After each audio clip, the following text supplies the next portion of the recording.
Sejarah periode pasca pembuangan hingga Yesus Kristus.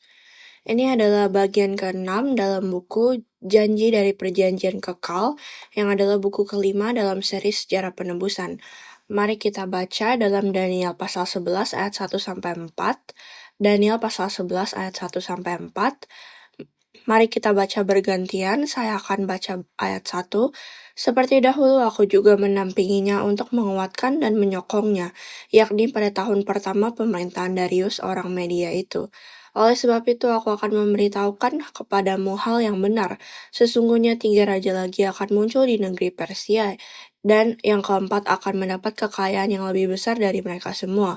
Dan apabila ia telah menjadi kuat karena kekayaannya, ia akan berusaha sekuat-kuatnya untuk melawan kerajaan Yunani. Kemudian akan muncul seorang raja yang gagah perkasa yang akan memerintah dengan kekuasaan yang besar dan akan berbuat sekehendaknya. Tetapi baru saja ia muncul, maka kerajaannya akan pecah dan terbagi-bagi menurut keempat mata angin dari langit, jatuh bukan kepada keturunannya dan tanpa kekuasaan seperti yang dia dipunyainya, sebab kerajaannya akan runtuh dan menjadi milik orang-orang lain daripada orang-orang ini. Ini adalah firman Tuhan, dan Daniel bernubuat tentang pemerintahan Yunani. Jadi kita akan merenungkan tentang pemerintahan Yunani periode Helenistik yang berlangsung dari 331 hingga 164 SM. Anda siap untuk sejarah yang lebih menarik hari ini? Jika Anda belum tidur cukup, mungkin ini menjadi kesempatan Anda. Tetapi ada banyak drama, dan seperti yang kita telah bahas dalam pelajaran terakhir, ini adalah karakteristik dari binatang buas yang akan muncul.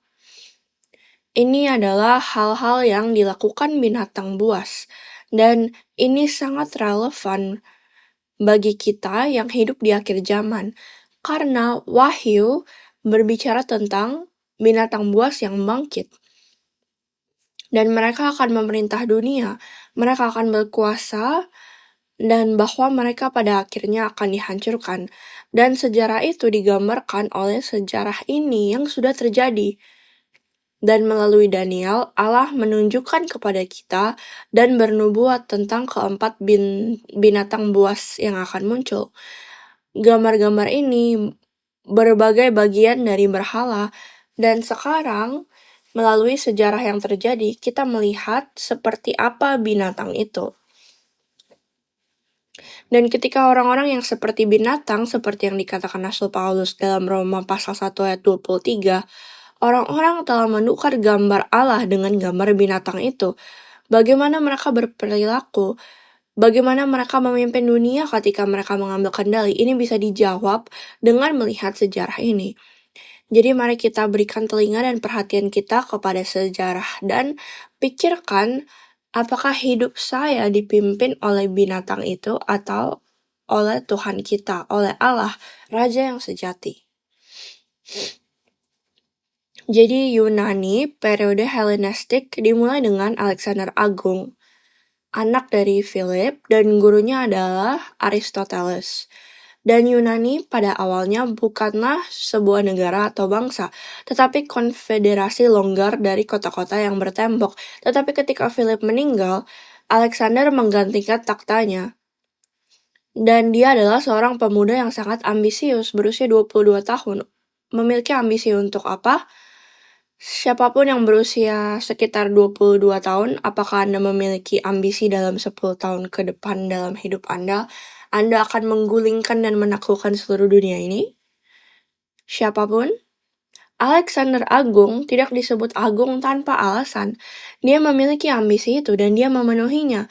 Alexander memutuskan untuk menaklukkan dunia pada usia 22 tahun. Dia memulainya, dia berhasil. Dia maju menuju Persia. Persia membalas, tetapi kalah dari Yunani. Alexander mengambil alih Persia. Tidak hanya itu, dia terus pergi ke negara-negara lain, banyak negara lain. Dan dia tidak berhenti memperluas perbatasannya, ke titik di mana tentaranya sudah sampai lelah. Terlalu lelah untuk terus mengikuti dia, mereka tidak bisa ikuti. Tetapi Alexander bukanlah orang yang mudah terpengaruh oleh hal itu, dan ia keras kepala dalam memenuhi visinya yang tidak ada akhirnya. Suatu hari, Suatu hari ia diracuni dalam minumannya yang ia minum. Seseorang menaruh racun di dalamnya. Itulah salah satu misteri, dan dia meninggal pada usia 33 tahun. Namun, salah satu pertempuran penting yang harus kita ingat bahwa Alexander Agung ikut serta dan ia mengalahkan Darius ketiga, dan ini adalah pertempuran yang memutuskan bahwa Yunani mengambil alih Persia. Pengaruh besar Alexander menyebar ke wilayah-wilayah yang ia taklukkan, dan pengaruh Yunani ini yang disebut Helenisasi. Itulah sebabnya disebut periode Helenistik. Jadi pengaruh Yunani disebut Helenisme. Alexander meninggal pada usia 33 tahun, dan ada pandangan bahwa ia dibunuh oleh orang-orangnya sendiri.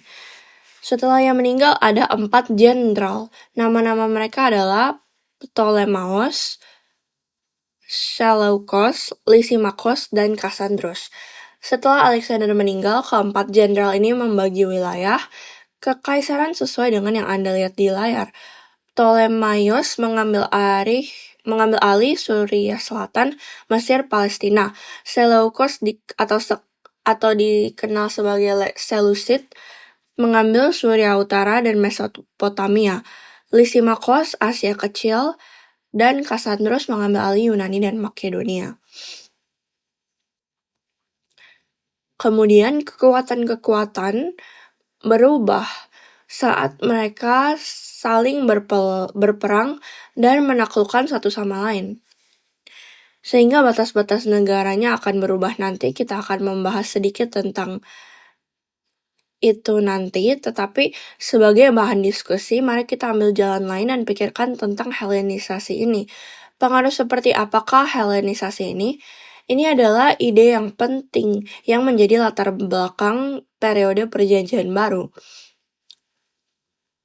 Jadi hal-hal yang terjadi menjadi latar belakang untuk zaman Yesus dan setelah zaman Yesus, yang adalah zaman para rasul, dan akhir abad keempat SM. Dunia tertarik pada cara Yunani dalam segala hal, seperti cara-cara Amerika. Mungkin tidak begitu populer saat ini, tetapi mungkin 20-30 tahun lalu itu sangat populer. Amerikanisasi, impian Amerika, semua orang ingin menjadi seperti orang Amerika, atau mengikuti gaya barat mereka. Saya tidak tahu tentang bagian dunia ini, tetapi banyak bagian dunia lain yang menginginkan ini. Helenisme ini masih menjadi pengaruh di dunia. Jadi apa jadinya jika hanya pasukan yang terdiri dari 15 hingga 20 ribu tentara yang datang dapat memengaruhi seluruh orang secara budaya? Apa yang menyebabkan kelompok pasukan kecil ini tidak begitu kecil, tetapi relatif kecil, yang pada dasarnya mengubah pikiran semua orang yang ditaklukkan? Apa yang terjadi? Apa yang mereka gunakan? Orang Yunani sukses secara finansial, sosial, dan budaya. Alexander ketika ia melakukan penaklukan tanah ini, menurut saya sesuatu yang serupa terjadi saat ini karena ada rel kereta api yang dibangun dari Cina sampai ke Eropa, dan ada guru-guru yang mengajar bahasa Cina mengikuti rel kereta api ini. Ini yang saya dengar, dan ini memengaruhi budaya yang ada di sana. Yang dilakukan Alexander adalah ia mengambil guru filsafat atau filsafat Yunani. Ia sendiri adalah murid Aristoteles. Ia mengambil guru kemanapun ia pergi. Ia mengajar orang-orang itu dengan ide-ide dan filosofi mereka. Jadi mereka tidak hanya menaklukkan tanah, mereka juga menaklukkan pikiran orang-orang, dan mungkin agama juga. Dan kebanyakan orang benar-benar ingin belajar, sama seperti seluruh dunia ingin belajar bahasa Inggris. Dan kemudian sekarang mereka ingin belajar bahasa Cina. Mereka ingin mempelajari budaya populer ini sehingga mereka dapat menyesuaikan diri sehingga mereka juga dapat sukses. Karena orang Yunani sukses secara finansial, sosial, dan budaya. Jadi ikon kesuksesannya adalah orang Yunani. Cara-cara Yunani, Helenisasi. Kisah sukses yang baru secara ekonomi, sosial, politik, semua orang ingin mengikuti jalan mereka karena jalan mereka dianggap yang membawa kesuksesan. Seperti tren baru, cara yang sama sekali berbeda. Seperti cara barat. Jadi selama waktu itu cara Yunani ini seperti cara barat jika dibandingkan dengan hari ini. Bukan cara timur yang lama. Jadi juga dikenal sebagai cara oriental. Budaya lama kita, generasi lama, dibandingkan dengan generasi baru yang mengikuti gaya barat, filosofi barat, kesetaraan barat, dan sebagainya. Jadi orang Yunani ini adalah pemilik toko, pejabat pemerintah, dan semua yang mereka inginkan. Jadi jelas mereka ingin mengikuti cara Yunani. Seperti Amerika Serikat yang merupakan simbol jutawan, industri musik, media, industri film, Hollywood, dan semua kekuatan budaya. Kekuatan budaya mereka luar biasa, dan saya pikir masih begitu sampai sekarang. Di satu sisi, masih banyak pengaruh dalam setiap budaya. Orang-orang Yahudi mungkin mendapat tekanan untuk menyesuaikan diri bahkan pada masa Yesus. Jadi mereka mulai berkompromi. Jadi itu tentang gerakan Helenisme. Kedua, mari kita pikirkan tentang pemerintahan Ptolemaios. Masih di bawah kekuasaan Yunani, tetapi setelah Alexander Agung meninggal, setelah orang-orang yang mengikuti Ptolemaios disebut Ptolemy, jadi orang-orang Ptolemaios mengambil alih wilayah Palestina dan mereka memerintah orang-orang Yahudi. Jadi mereka memerintah orang Yahudi. Orang Ptolemaios bersikap baik kepada orang-orang Yahudi dan bergaul dengan sangat baik. Ptolemaios membangun kota Alexandria di Yerusalem, dan kota ini menjadi pusat populasi besar di Yerusalem. Pada dasarnya kota modern di Yerusalem lama. Perpustakaan pertama Alexandria dibangun di kota ini. Tetapi kekuasaan Ptolemaios musnah pada tahun 30 SM. Berikutnya setelah Ptolemaios, Seleukos datang dan mengambil alih wilayah itu. Sehingga orang-orang Yahudi diperintah oleh Seleukos setelah itu. Di antara raja-raja Seleukos, Anda dapat merujuk ke buku untuk detail lebih lanjut, tetapi Antiochus ketiga berperang melawan Ptolemaios dan mengambil alih wilayah ini pada tahun 198 SM. Seleukos menjadi kekuatan dunia yang baru, setidaknya di wilayah Palestina. Ia mencoba untuk menguasai Yunani. Saat ia menuju Yunani, orang-orang Romawi mengalahkannya. Jadi ini adalah kekuatan baru yang muncul, yaitu orang-orang Yunani. Ptolemaios melawan Seleukos, melawan orang-orang Mesir, dan seterusnya. Dan kemudian tiba-tiba kekuatan Romawi datang dan terlibat. Dan Ptolemaios yang ingin menguasai Yunani dikalahkan oleh orang-orang Romawi. Jadi setelah Antiochus ketiga dikalahkan dan dibunuh atau meninggal, Antiochus keempat mengambil alih. Antiochus keempat adalah pemimpin jahat dari Seleukos. Pemimpin atau raja Yunani yang kita ketahui. Jadi keadaan benar-benar memanas bagi orang Yahudi, Yunani, dan Romawi. Karena Antiochus keempat berada dalam posisi yang buruk, ia harus membayar kembali kekalahan ayahnya. Jadi ketika Anda kalah, Anda berutang banyak uang dan hal-hal lainnya. Jadi ia harus membayar kembali utang ayahnya kepada orang Romawi. Jadi ia mencoba menghelenisasi semua orang dan mengenakan pajak kepada mereka. Ia mencoba terutama orang Yahudi mengubah politik kebijakan dan mulai menjual jabatan imam besar kepada orang-orang yang menawar paling tinggi dan seterusnya, mencoba menghasilkan uang dari orang Yahudi sebanyak mungkin. Kemudian ia mencoba mengambil uang Yahudi dan ia ingin menguasai Mesir.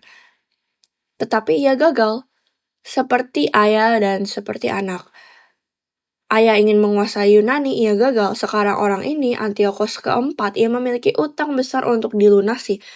Tetapi kemudian ia mencoba mengumpulkan lebih banyak kekuatan, ia mencoba menguasai Mesir, ia gagal pertama kali. Jadi ia mencoba. Kedua kalinya ia dikalahkan oleh orang Romawi. Jadi orang Romawi ini ada di mana-mana. Jadi tepat di posisi ini, di suatu tempat pada waktu itu, ada kekuatan Yunani, kekuatan Romawi yang sedang berjuang. Akibatnya ia kehilangan uang, lebih banyak uang, merusak reputasi, dan sebagainya. Jadi ia marah karena dikalahkan oleh orang Mesir, orang Romawi. Dan bagaimana ia melampiaskan kemarahannya? Ia kembali kepada orang Yahudi. Dan ini seperti seorang pembuli yang dibuli oleh pembuli yang lebih besar.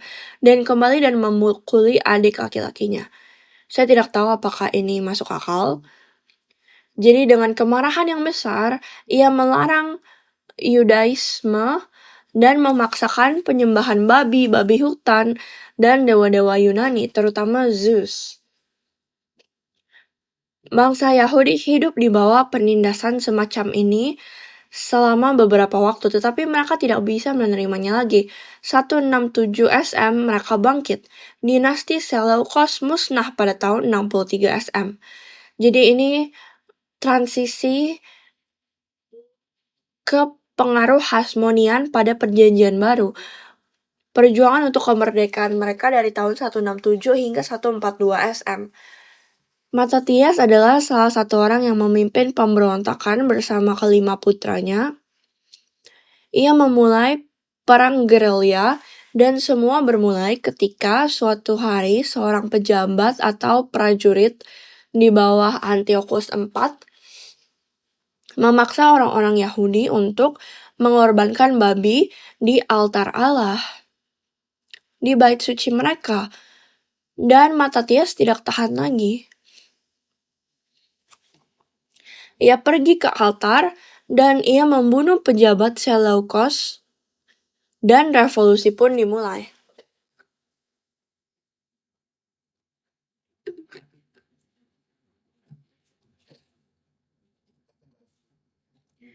Jadi ia memulai gerakan independen. Banyak dari Hasidim, yang artinya yang saleh, pelajaran kita terakhir kali bahwa Hasidim ini menjadi orang Farisi, orang-orang yang menaati hukum, yang konservatif. Banyak Hasidim bergabung dengan Matatias saat ini, tetapi Matatias meninggal pada awal revolusi. Putranya, Yudas Makabe, melanjutkan pekerjaan dan perjuangannya.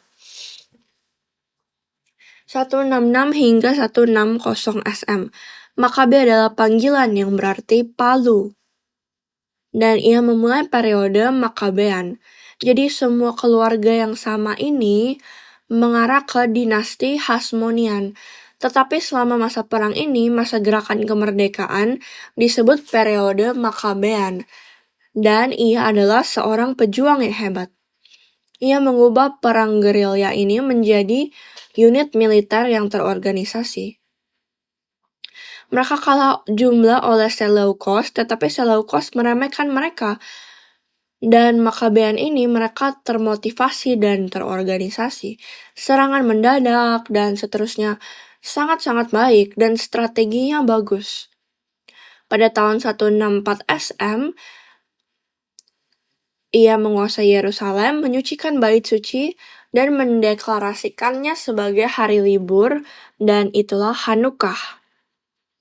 Hari yang mendekati hari Natal. Kita tahu kan Hanukkah. Ada legenda mengatakan bahwa ukupan itu menyala. Jadi kandil di altar pembakaran ukupan tidak padam selama 8 hari tanpa minyak. Kandil di bait suci. Yudas terbunuh dalam pertempuran kemudian, dan saudaranya Yonatan mengambil alih, 160 hingga 143. Pada 152 SM, ia mengusulkan kesepakatan dengan Raja Seleukos. Secara politis, ia ingin terlibat dalam politik. Jadi pada saat ini, mereka sudah cukup mantap dalam posisi dan tempat mereka.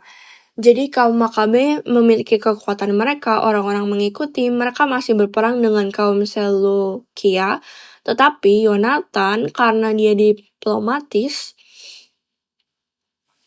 ia pergi ke Raja Seleukos dan ia membuat kesepakatan. Ingin terlibat dalam politik, ia ingin menjadi seperti raja, ia ingin bertindak seperti Raja Yunani. Jadi lihatlah bagaimana bahkan orang-orang Yahudi yang berperang melawan pasukan non-Yahudi ini, mereka memiliki keserakahan mereka sendiri. Mereka memiliki agenda politik mereka sendiri. Bukannya membela dan mendukung kehendak Allah, mereka malah mencari apa yang mereka dapat peroleh dari sini. Dia adalah seorang politikus yang cerdik. Dia membuat kesepakatan-kesepakatan besar. Dia menempatkan pasukan bayarannya yang kuat di dekat kota-kota itu untuk mendapatkan kesepakatan-kesepakatannya. Jadi begitulah ia mulai. Dinasti Hasmonean ini bermulai sebagai hasil dari gerakan politiknya. Keadaan mulai memanas, orang-orang Yahudi tidak menyukai cara-cara Yonatan. Jadi Simon, saudara yang ketiga, mengambil alih. Dan dialah yang berdiri di atas platform saudaranya Yonatan dan memenuhi periode kemerdekaan ini. Dia adalah yang paling sukses. Dia terjun ke dunia politik dengan Seleukos. Dia juga memanfaatkan perang saudara untuk mendukung Raja Seleukos yang baru. Bagaimana? Jadi seharusnya mereka berperang melawan Seleukos, tetapi sekarang agenda mereka berbeda, bukan hanya kemerdekaan umat Allah, tetapi juga tentang diri mereka sendiri sekarang. Jadi mereka mendukung Raja Seleukos karena satu-satunya orang yang mereka pikir dapat memberi mereka kekuasaan dan wewenang atas rakyat mereka sendiri adalah Raja Seleukos. Jadi mereka menjilatnya. 142 SM, Raja baru Seleukos mengizinkan orang Yahudi dibebaskan dari pajak dan status serta dukungan politik. Siapa namanya? Simon pasti telah memberinya sesuatu yang besar. Jadi sebagai balasannya, ia memberikan pengecualian bagi orang Yahudi. Dan karenanya memperoleh kemerdekaan. Ini adalah pertama kalinya dalam 450 tahun. Dan 140 SM sebagai rasa terima kasih, lihat bagaimana ia memperoleh kekuasaannya, bukan dengan cara manusiawi, cara yang kotor. Tetapi lalu apa yang dia peroleh? Ia tidak hanya menerima kekuasaan dari raja non-Yahudi, tetapi sebagai rasa terima kasih orang Yahudi memberi Simon nama imam besar, panglima, Esnarch, yang berarti pemimpin atau raja rakyat selamanya, bahkan kepada keturunannya. Jadi apa yang dia peroleh? Jabatan imam besar itu ditetapkan oleh Allah dan Anda harus dilahirkan ke dalamnya. Juga jabatan raja bagi umat Allah kan? Tetapi ia menerimanya. Jabatan raja dari raja lain. Raja non-Yahudi, dan dia diangkat menjadi imam besar dari rakyatnya sendiri. Jadi di manakah Allah dalam semua cerita ini? Saya berkata seperti ini karena saya juga berkata kepada diri saya sendiri. Karena hal ini bisa terjadi di gereja-gereja pada hari ini. Jika kita tidak melibatkan Allah dalam semua pelayanan, pekerjaan misi, pekerjaan pendeta, menantu laki-lakinya membunuhnya. Menurut Anda mengapa? Karena dia tidak mengikuti Allah? Jika Anda adalah anak menantu laki-lakinya, mengapa Anda membunuhnya? Anda menginginkan kekuasaannya. Anda menginginkan posisi kedudukannya. Menantu laki-lakinya membunuhnya dan saudara-saudara lainnya beserta anak-anak mereka untuk memastikan bahwa kedudukannya tidak terancam. Namanya adalah Yohanes Hyrcanus. Dia menaklukkan tanah di selatan Yudea yang disebut Idumea. Anda pernah mendengar sebelumnya kan? Bangsa Idumea ini adalah keturunan orang Edom, yang merupakan keturunan Esau. Tetapi Yohanes Hyrcanus menaklukkan tanah di selatan Yudea sampai ke Sinai, dan dia memaksa mereka untuk masuk agama Yahudi. Tetapi mereka tidak mengikutinya dengan mudah, mereka harus dipaksa. Dia juga menaklukkan Samaria dan menghancurkan bait suci mereka.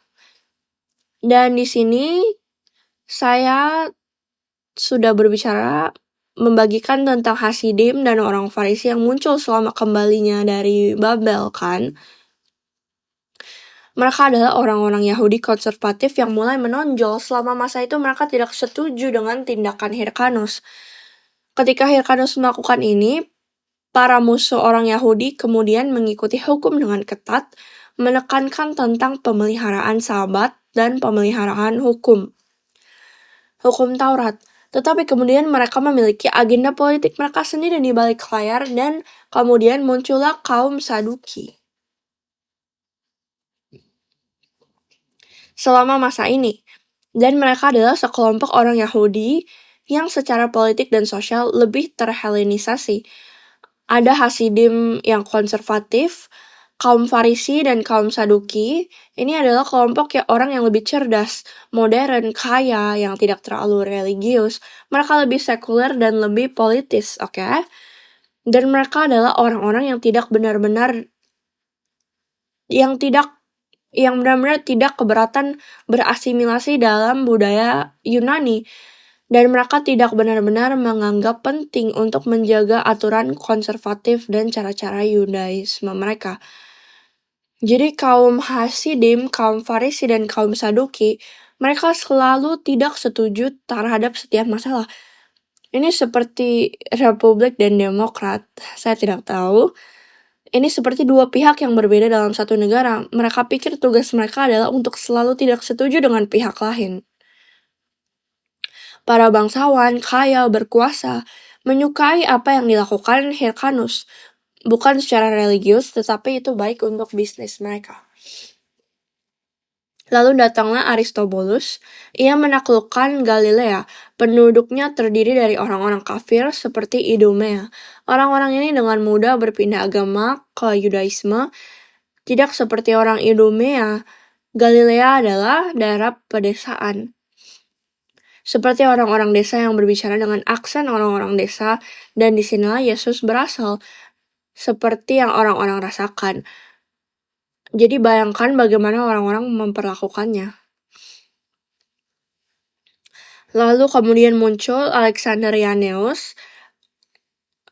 Rincian hubungan mereka dan bagaimana hubungan itu berlanjut ke generasi berikutnya kita akan mempelajari lebih lanjut saat kita ada di buku 6 nanti. Namun Alexander Irenaeus dia adalah saudara tertua dari Aristobulus yang masih hidup. Hyrcanus mereka dibunuh, seluruh keluarga mereka dibunuh. Tetapi entah bagaimana Alexander ini selamat. Dia menikahi janda saudaranya. Dia adalah seorang yang memperluas wilayah, meningkatkan penangkapan internal dan gerakan nasionalis. Banyak orang Yahudi dan Farisi membenci caranya. Dia bertindak seperti raja asing yang menggantung para pemberontak di kayu salib atau di tiang pancang dan seterusnya. Sehingga namanya pun diubah menjadi nama yang mirip dengan nama Yunani. Dan selama masa ini, ketika para pemimpin Yahudi mulai terpengaruh budaya Yunani dan tidak lagi peduli dengan cara hidup religius yang konservatif dan cara melakukan pekerjaan Allah, mengikuti Allah,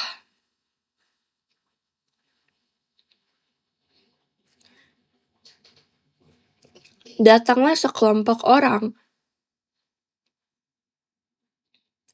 para pendeta,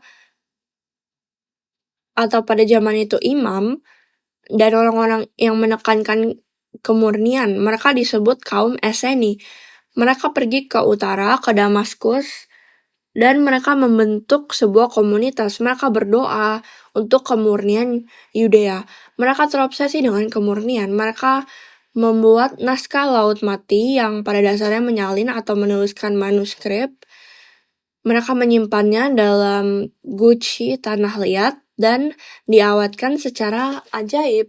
Dan kita memiliki naskah Laut Mati yang membantu dalam memahami Alkitab. Beberapa di antaranya. Lalu ada Alexandra. Alexander meninggal karena faktor alam, tanda tanya. Jadi selama masa ini Anda tidak tahu siapa yang membunuh siapa, untuk alasan apa. Jadi Alexander meninggal karena faktor alam, siapa yang menjadi penguasa, istrinya mengambil alih. Siapa yang berada dalam posisi termudah untuk membunuh raja? Dan siapa yang menjadi penguasa setelahnya? Jadi dia memutuskan untuk menyeimbangkan kekuasaan dan memberikan sebagian kekuasaan kepada kaum Farisi.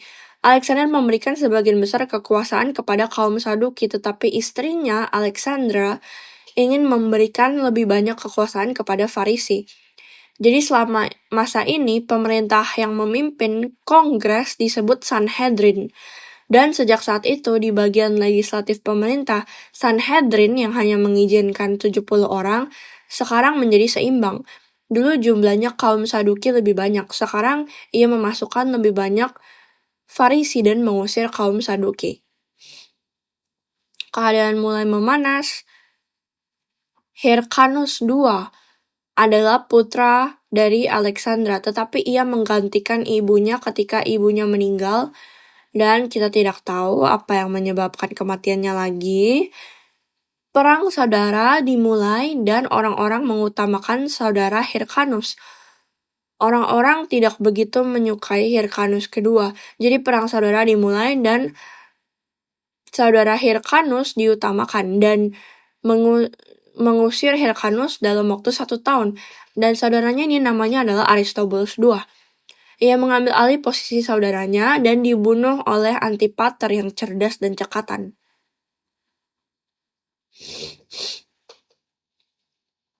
Antipater adalah orang Idumea, dan dia adalah ajudan dari Aristobulus, dan dia memiliki 2 putra. Salah satunya adalah Herodes. Dan datanglah pengaruh Romawi pada Perjanjian Baru, dan kita dapat membahas tentang konsolidasi kekuasaan Romawi. Kita tidak akan menghabiskan terlalu banyak waktu dengan orang Romawi di sini karena kita sudah mau kehabisan waktu. Jadi mari kita lihat beberapa hal. 63-37 SM, penaklukan oleh Pompei. Dia adalah jenderal Romawi. Pompei merebut Yudea dan Aristobulus masuk ke penjara. Antipater yang merupakan orang Idumea menjadi gubernur atas Yudea. Jadi Antipater adalah pembantu atau asisten dari Aristobulus. Asisten yang cerdas. Aristobulus tidak begitu cerdas, jadi dia membutuhkan seorang asisten yang cerdas. Apa yang terjadi pada raja yang tidak begitu cerdas ketika Anda memiliki asisten yang cerdas? Dia mengambil alih, bukan? Jadi dia mengambil kesempatan ini ketika pasukan Romawi datang, dipimpin oleh Pompei, dan menendang Aristobulus ke penjara. Antipater menggunakan kepalanya yang cerdas untuk menjadi gubernur atas Yudea. Antipater ini tidak peduli dengan orang Yahudi atau Yudea atau agama karena dia adalah orang Idumea. Dia dipaksa masuk Yahudi sebelumnya kan, dan dia mungkin merasa kesal tentang itu. Ayahnya atau leluhurnya adalah Esau. Jadi dia tidak peduli dan dia memenjarakan Aristobulus dan mengambil posisi gubernur. Yudea sekarang menjadi bagian dari kekaisaran Romawi.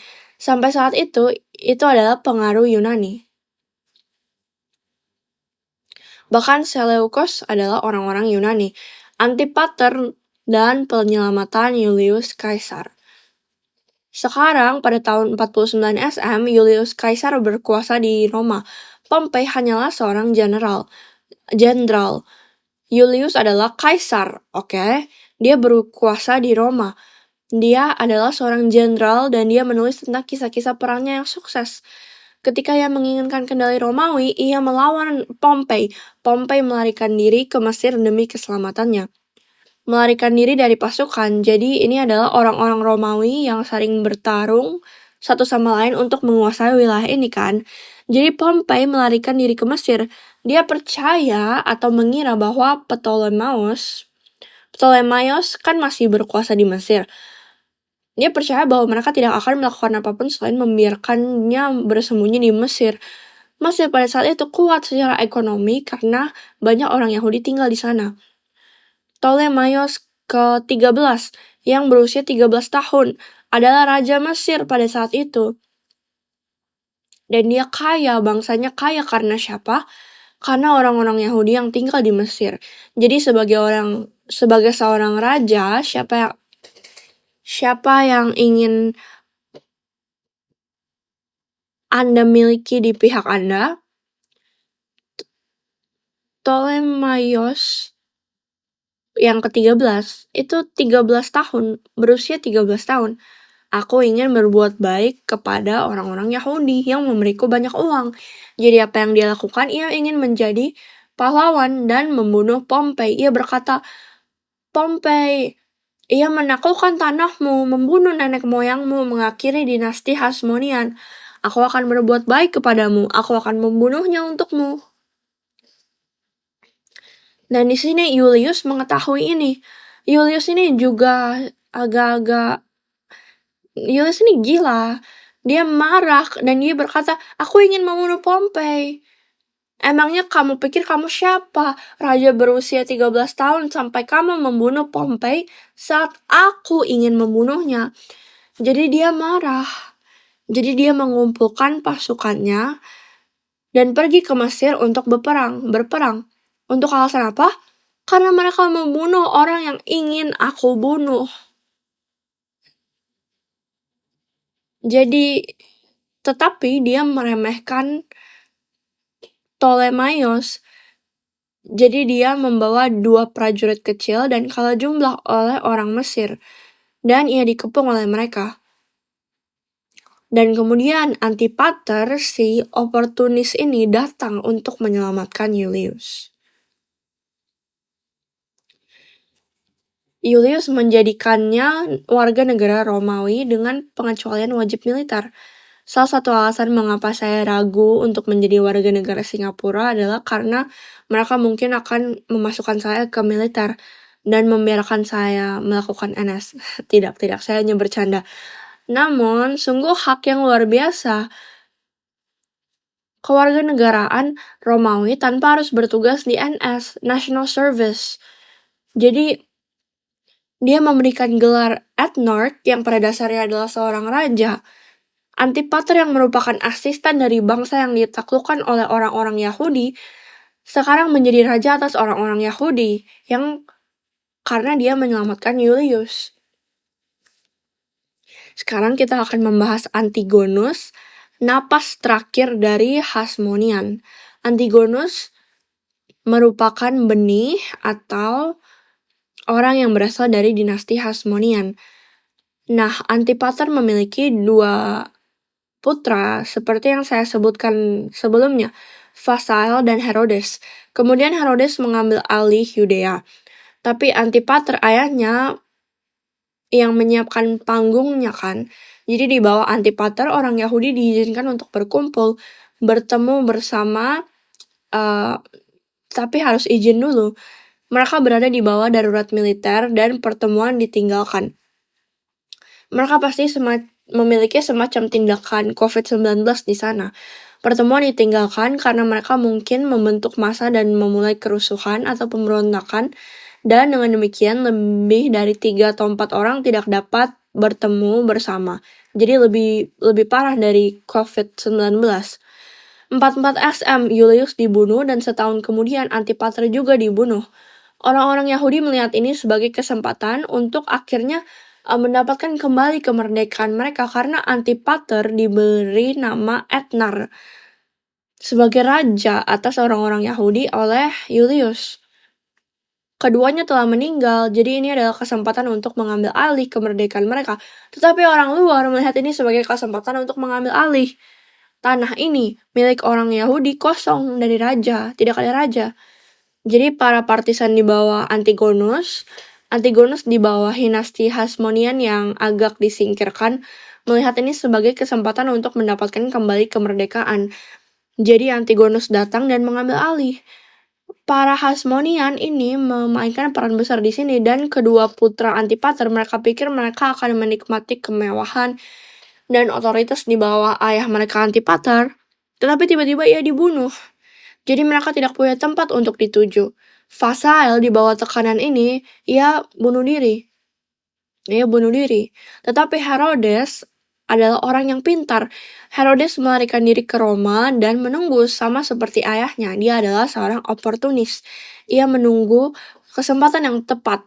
Roma menyatakan Herodes sebagai raja yang tanpa negara, karena di sana, di Roma, ia melakukan hal-hal seperti Antipater menemukan kesempatan untuk mendapatkan bantuan dari Julius.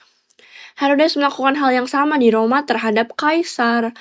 Jadi dia mendapat gelar raja tanpa negara. Dan kemudian Herodes membawa pasukan dan merebut Yudea, mengusir Antigonus. Herodes Agung. Dia adalah raja bawahan. Ia harus membayar upeti ke Roma agar tetap menjadi raja. Dan inilah kenapa dia selalu memiliki masalah. Secara politik, dia adalah raja bawahan. Dia bukan orang Romawi. Dan secara etnis, dia juga bukan orang Yahudi. Jadi orang Yahudi tidak menyukainya. Jadi dalam kedua hal ini, dia selalu tidak stabil. Itulah sebabnya ketika mereka berkata, salibkan Yesus, mereka berkata, Raja Herodes, Anda adalah raja kami selamanya, kan? Yang itu sebenarnya tidak masuk akal. Bagaimanapun, politik ini beresiko tinggi. Dalam politik, ia harus sangat berhati-hati, harus membeli dukungan orang Yahudi, jadi ia menikahi seorang gadis Hasmonean, keponakan Antigonus. Jadi ia mengusir Antigonus dan ia menikahi keponakannya. Ia sangat mencintainya, namun ia mencurigai ketidaksetiaannya dan membunuhnya kemudian. Ia membunuh banyak keluarganya dan orang lain yang merupakan ancaman bagi tahtanya. Ia terus-menerus khawatir tentang pengkhianatan. Ini menjelaskan tindakannya ketika Yesus lahir. Ketika orang bijak datang dan berkata, di manakah raja orang Yahudi?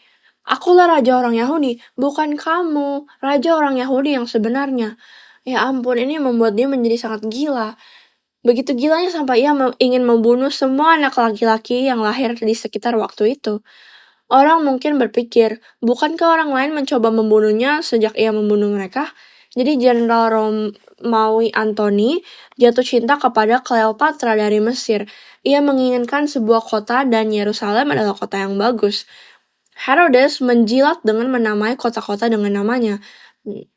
Namun Herodes ini dilindungi oleh para jenderal Romawi. Octavianus, jenderal Romawi, maju untuk merebut Yudea. Pertempuran terjadi di Yunani dan seterusnya. Kita akan melewati bagian ini. Proyek konstruksi berbiaya tinggi. Herodes selamat dan sekarang berada di bawah pimpinan Jenderal Octavius atau Jenderal Octavianus, mengambil alih dan mengalahkan Antony dan Cleopatra menjadi kekuatan dunia, dan ia mengubah namanya menjadi Kaisar Augustus. Ingat alasan mengapa orang tua Yesus, Yusuf dan Maria pergi ke Bethlehem? Kaisar Agustuslah yang meminta agar sensus dilakukan. Karena dia sangat berpengaruh sebagai seorang jenius di dalam hal administrasi. Dia perlu tahu berapa banyak orang yang tinggal di setiap kota. Bagaimanapun, Herodes selamat, sekarang dia berada di bawah Augustus. Jadi dia menemukan antrian yang tepat. Dia melewati antrian di sana-sini, dia memanjat tangga. Jadi inilah mengapa Herodes masih ada di sana. Ia mengambil uang dari orang-orang Yahudi untuk membuat sebuah bait suci yang indah. Ia melakukan pembangunan di mana-mana, tetapi proyek utamanya ada di Yerusalem, membangun sebuah bait suci. Tetapi karena waktunya sudah habis, mari kita lanjutkan ke kesimpulan. Buku kelima ini, janji tentang perjanjian kekal, adalah periode terakhir dari 3 periode 14 generasi dalam silsilah Yesus. Bangsa Israel mengantisipasi kedatangan Mesias setelah mereka kembali dari pembuangan Babel. Tetapi kenyataannya adalah bahwa dunia berada di bawah kekuasaan binatang buas yang dijelaskan dalam Daniel. Bagaimana dengan kita? Kita seperti berada dalam sejarah seperti ini kan, di sejarah pada hari ini.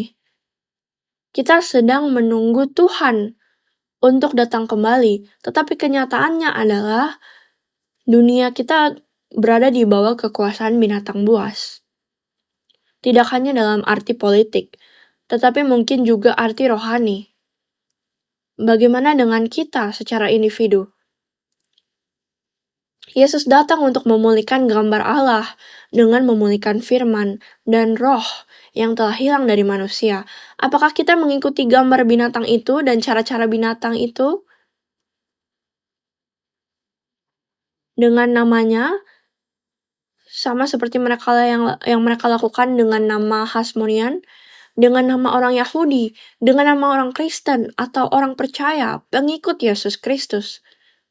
Atau apakah kita memiliki gambar Allah yang dipulihkan di dalam diri kita?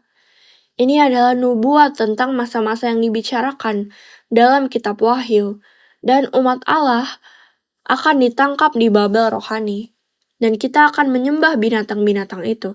Kita harus memiliki gambar Yesus Kristus agar dapat mengatasi pencobaan dan kesengsaraan di akhir zaman. Roma pasal 1 ayat 23, mereka menggantikan kemuliaan Allah yang tidak fana dengan gambaran yang mirip dengan manusia yang fana, burung-burung, binatang-binatang yang berkaki 4, atau binatang-binatang yang menjalar. Apa yang sedang kita pelajari? Apa yang sedang kita dipelajari anak-anak kita? Cara-cara binatang atau cara-cara Allah? Jadi mari kita ingat ini dan sejarah ini. Anda dapat mengetahui secara umum apa yang terjadi dan kita akan kembali ke sejarah dan menemukan bagaimana ini berlaku bagi kita. Jadi mari kita akhiri dengan doa. Bapa yang ada di sorga, kami bersyukur Bapa karena Engkau telah memberikan kami waktu untuk merenungkan apa yang terjadi di masa lalu. Bapa, kami berdoa agar Engkau memberi kami hikmat dan pengertian, sehingga kesalahan-kesalahan yang telah dilakukan oleh pendahulu iman kami atau para leluhur kami tidak kami ulangi lagi. Tetapi Bapa, bantulah kami untuk belajar dari segala hal ini, sehingga kami tidak membiarkan gambar-gambar atau filosofi binatang itu mengambil alih gambar Allah yang telah Engkau berikan kepada kami dalam roh, jiwa, dan tubuh kami. Bapa, bantulah kami untuk menjadi orang-orang yang mengikuti gambar-Mu, yang di dalam diri mereka gambar-Mu dipulihkan melalui darah Yesus Kristus. Bantulah kami untuk dapat mengikuti jalan-jalan-Mu. Terima kasih atas kasih karunia-Mu. Dalam nama Yesus kami berdoa. Amin. Mari kita muliakan Allah.